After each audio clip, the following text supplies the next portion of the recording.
CM योगी ने लखनऊ में वीरांगना उदा देवी को दी विनम्र श्रद्धांजलि। 1857 का केंद्रीय बिंदु था उत्तर प्रदेश। उदा देवी का स्मरण हम सब करते हैं। सिकंदराबाद में उन्होंने 36 अंग्रेजों को ढेर कर दिया था। उनका बलिदान हमें प्रेरणा देता है। राज्यसभा सांसद संजय सिंह का बयान। उन्होंने कहा, युवाओं से अपील, इस यात्रा का हिस्सा बने। पटरी दुकानदारों पर चलाया जाता है बुलडोजर। आज सामाजिक भेदभाव किया जाता है। 200 लाख करोड़ का कर्ज हिंदुस्तान पर है। बिहार की जीत चुनाव आयोग की जीत है। रक्षा मंत्री राजनाथ सिंह ने सीएम योगी की करी तारीफ। बोले, मैं सीएम योगी का अभिवादन करता हूं। जो काम उन्होंने किया है वो कोई दूसरा सीएम नहीं कर पाता। इतिहासकारों ने पासी समाज पर किताब कभी नहीं लिखी। पहले की सरकारों ने भी ऐसी कोई कोशिश नहीं की। कांग्रेस सांसद शशि थरूर ने कहा, आरजेडी नेता रोहिणी आचार्य राजनीति छोड़ चुकी हैं और अपने परिवार से नाता तोड़ने के फैसले पर ये उनका अपना वास्तविक फैसला है। मैं वास्तव में इस पर कोई टिप्पणी नहीं करना चाहता। मेरे कारण बहुत सरल है। मैं बिहार में प्रचारक नहीं रहा हूँ। मैं वहाँ नहीं गया। मैंने ज़मीनी हकीकत नहीं देखी। मैं बस इतना कह सकता हूँ कि चुनाव के बाद आत्मनिरीक्षण की भावना होनी चाहिए। भाजपा के राष्ट्रीय महासचिव तरुण चुग ने कहा, बिहार की जनता ने प्रधानमंत्री मोदी की विकास और विश्वास की नीति को आगे बढ़ाया है। बिहार की जनता ने लुटेरे और वंशवादियों को सजा दी है। किसी भी सूरत में बिहार की जनता जंगल राज के पुराधरों को माफ नहीं करेगी।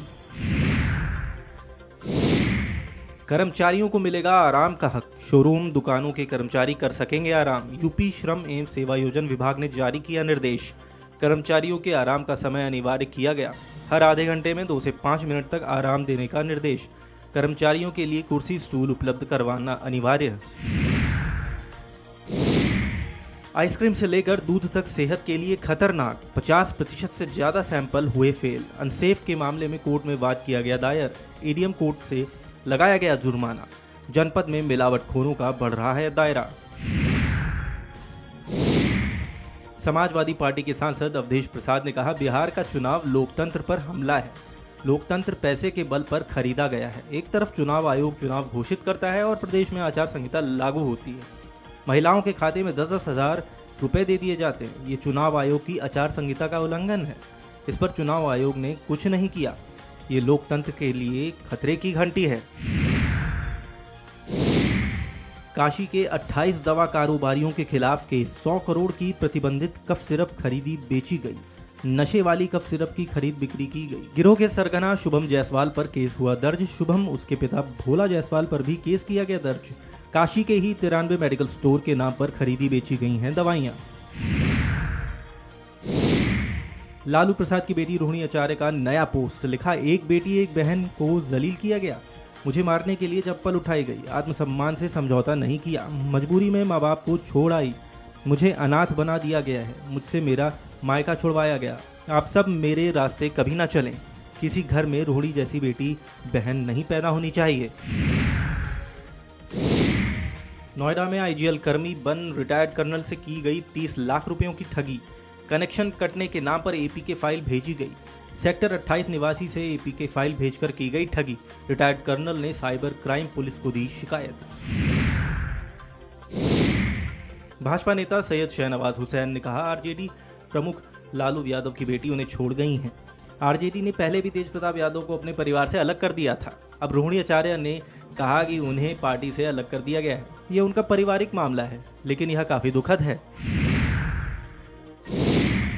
चिराग पासवान ने रोहिणी आचार्य के राजनीति छोड़ने पर कहा, मैं इस पर कोई टिप्पणी नहीं करूंगा। हमारे राजनीतिक मतभेद जरूर हैं, लेकिन मैंने हमेशा लालू प्रसाद यादव के परिवार को अपना परिवार माना है। मैं प्रार्थना करता हूं कि पारिवारिक विवाद जल्द से जल्द सुलझ जाए। घर में एकता बनी रहती है तो इंसान बाहर कठिन परिस्थितियों में भी लड़ लेता है। प्रमोद तिवारी ने कहा, राजनीति में अहंकार बहुत बुरी चीज होती है। राजनीति में अहंकार की ओर देखना भी नहीं चाहिए। 1984 में सदन में भाजपा के 2 सदस्य आए थे। उस समय अटल बिहारी वाजपेयी भी चुनाव हार गए थे। भाजपा का एक दौर वह भी था। बिहार चुनाव का नतीजा हमारी अपेक्षा के अनुसार नहीं आया। हम समीक्षा करेंगे और अहंकार नहीं। मनोज तिवारी ने रोहिणी आचार्य के राजनीति छोड़ने पर कहा, यह जरूर दिख रहा है कि जो लोग पूरे बिहार को चलाने का सपना देख रहे थे वे अपना परिवार भी नहीं चला पाए। रोहिणी आचार्य ने कहा कि सवाल पूछने पर घर से बाहर निकाला जा सकता है, पीटा जा सकता है। यह कहीं न कहीं उस मानसिकता को दर्शाता है जिस जंगल राज के लिए पूरा शासन जाना जाता था। भाजपा अध्यक्ष दिलीप जायसवाल ने रोहिणी आचार्य के राजनीतिक छोड़ने पर कहा, मैं इस परिवार के मामले में ज्यादा कुछ नहीं कहना चाहता, लेकिन लालू यादव और राबड़ी देवी से अनुरोध करूंगा कि परिवार को इस तरह नहीं बिखरना चाहिए। यह ठीक नहीं है। रोहिणी आचार्य जिन्होंने अपनी किडनी देकर लालू यादव की जान बचाई थी, उन्हें आज ये दिन देखना पड़ रहा है। बहादुरपुर विधानसभा सीट से जेडीयू उम्मीदवार मदन सहनी ने कहा, हमने मुख्यमंत्री से मुलाकात की है और उनका आशीर्वाद लिया। हमें बड़ी सफलता मिली है। बिहार में हर कोई खुश है। विपक्ष की हार हुई। हम बिहार की जनता का आभार व्यक्त करते हैं। आरजेडी प्रमुख लालू प्रसाद यादव की बेटी रोहिणी आचार्य के राजनीति छोड़ने पर भी उन्होंने टिप्पणी की। भगवान सबको उनकी जैसी बेटी दे। उन्होंने अपने पिता को अपनी किडनी दे दी। हम बस यही कहेंगे कि चुनाव और राजनीति का परिवार पर कोई असर ना पड़े। केंद्रीय मंत्री हर्ष मल्होत्रा ने कहा, प्रधानमंत्री मोदी ने सभी को खेलेगा इंडिया तो बढ़ेगा इंडिया का संदेश दिया है। इसलिए हमने संसद खेल महोत्सव का आयोजन किया और पिछले 20 दिनों में हम 11 खेलों का आयोजन कर रहे हैं। इनमें से 8 ओलंपिक से संबंधित हैं और 3 योग और खो-खो और कबड्डी से भारतीय परंपरा से जुड़े हैं। हम आज नमो रन कर रहे हैं। इसकी थीम फिट इंडिया के साथ साथ सड़क सुरक्षा भी है। इसमें लगभग 4500 प्रतिभागियों ने हिस्सा लिया है।